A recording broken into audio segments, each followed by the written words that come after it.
and shown to be uncompetitive. He said the stated plan was that different parts of the world would be assigned different roles of industry and commerce in a unified global system. The continued preeminence of the United States and the related independence and self-sufficiency of the United States would have to be changed. In order to create a new structure, you first have to tear down the old, and American industry was one example of that. Each part of the world will have a speciality and thus become interdependent, he said. The U.S. will remain the center for agriculture, high-tech communications, and education, but heavy industry would be transported out. Now, this is all stated thousands of different places in hundreds of different ways. But the issue here is that they're doing all this to make us dependent on government. They are stating this. This is such a criminal hijacking. This is neo-feudalism. This is serfdom. These people are mortal enemies of anyone that wants freedom and liberty. And remember how they throw this in our face through movies, which they now admit they're funding. Rollerball. 1974, where you have the different energy cities. Because once the globalists have a world government, they're even going to break it into sub-regions. And that's their plan. I mean, it is so unbelievably wicked, Mike Rivero. Yeah, absolutely. It's basically, again, and every time I hear the phrase global government, the first thing I think of is that's what Alexander the Great wanted. That's what Napoleon wanted. That's what the Roman Caesars wanted. That's what Hitler wanted. And in the middle of all this empire building, the ordinary people who just wanted to be left alone to live their lives and raise their children were crushed. There has never been a push for global government that did not involve the complete enslavement of the common people. As you say, this is neo-feudalism. They're trying to end the American Republic, the democracy experiment, and take us back to enforced serfdom. We will be attached to the land, we'll be considered part of the wealth of the land, and there will be titles of nobility to those who control large tracts of land. It's going back to the 12th century politically. And we're already seeing this in our own government that has abandoned the presumption of innocence. You have to prove that you're innocent now, or you wind up being tortured until you confess something. I mean, even the Magna Carta said you're not allowed to do that. And our government has gone back before that in the way that they're handling the prisoners from these wars. Mike, you're absolutely right. And my film, Fall of the Republic, details how the establishment is carrying this operation out. I don't see this working for the establishment, though. Sure, they can claim they control all issuance of currency and credit. They can try to restrict people's resources to control them. They can try to force one-child policies. But as the public learns about the shadow government, as they learn about the private Federal Reserve, as they learn about the real paradigm, which this oppression will encourage them to do, and is happening now, resistance is going to mount. That's why they preemptively, in their own documents, admitted this is neo-serfdom, feudalism, and that they're bringing in this electronic police state straitjacket. But I don't see that succeeding as well. This is going to be explosive. Yeah, I agree. I don't think they're getting that this is moving along anywhere near as smoothly as they wanted. First of all, for the foundation that was resting on global warming, the fact that the Earth is cooling has damaged the credibility of the globalist movement as a whole. The same thing with attempting to sell a global health authority on the basis of the swine flu. That's not coming out as predicted. And selling more globalism to fix the economy that was already destroyed by globalism, that's a tough sell. I don't think they can make it. I think they may actually just bring down all of civilization in a ruin trying to bring about this new world order.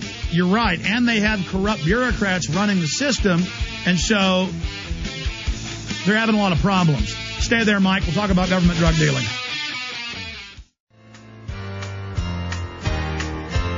We've got an abbreviated show today with Mike, but he'll be back up with us in the near future. Mike, in closing in this short segment, I want to get into government drug dealing in Afghanistan and Colombia.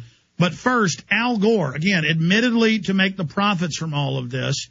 This is racketeering. I mean, he should get in trouble for this. We need to really start calling them out as the criminals they are. We absolutely need to do that. What most people don't understand is when Al Gore set up this cap and credit CO2 tax scheme, he got help from Ken Lay from Enron. In other words, Al Gore is doing to us with carbon dioxide what Enron did to California with electricity. They're not actually doing anything that's useful. They're simply setting up a system that siphons money off and makes them very, very, very rich. Yes, it's a crime. It's a scam. And as long as we, the people, just sit there and go along with it, there has to be a breaking point at some time. I mean, I've got friends who are calling me asking to borrow money to make their rent. I'm having to tell them, no, we're just barely making our rent here. At some point, when enough people have been made homeless and enough businesses have been shut down, the American people have got to get angry. There really is no other, well, that's what Northcom's for, and we now know this was all premeditated and planned. Goldman Sachs engineering it with the Federal Reserve to collapse the economy. That's McClatchy Newspapers. We got the reporter coming on later. But in closing here, what about the treaty to build giant bases in Colombia to attack Venezuela? The U.S. forces only spray the coca plantations that the FARC control. Our government's growing the cocaine. Afghanistan, it's up 10, 12, 13-fold what it was a decade ago, opium.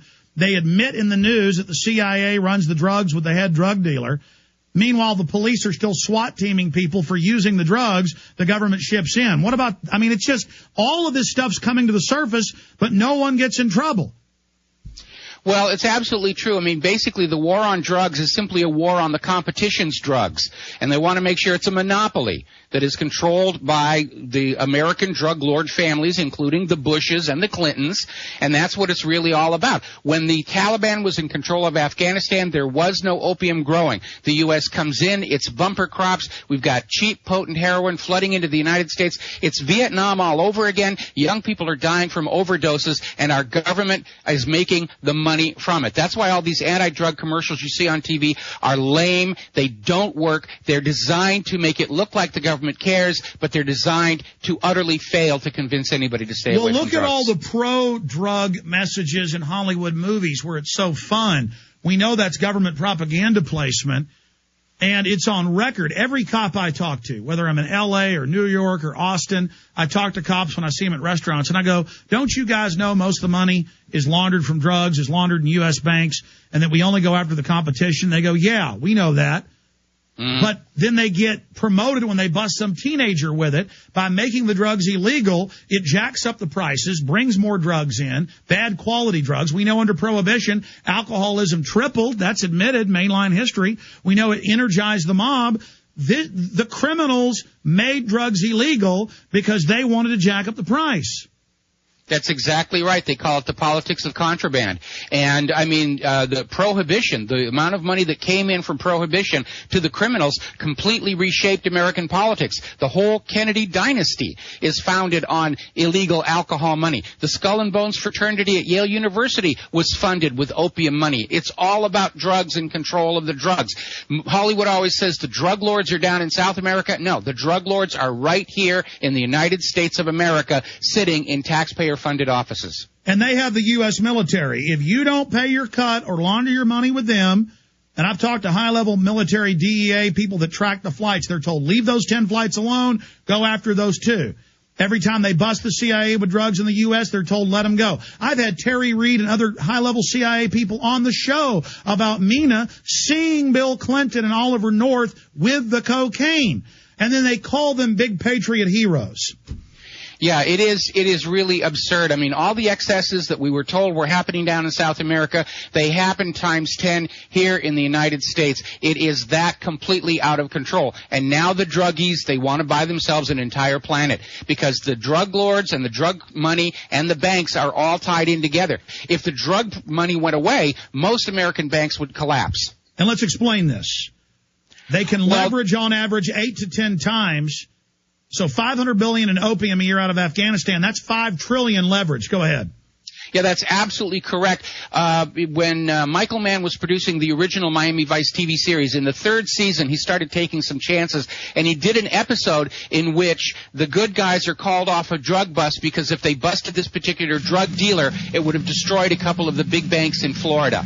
and they were told, you got to stay away from this one. We're sorry. It's just that big and that powerful. The money is too powerful to fight. And it's all about the money. And it's all counterfeit money. We have been taught to worship the dollar as a new religion, and there's nothing behind it. It's just a funny printed piece of paper. Now they're trying to come up with another one, the carbon credit. That, too, is just a funny printed piece of paper. And we've been taught to worship Al Gore. Great job, Mike. Talk to you again soon.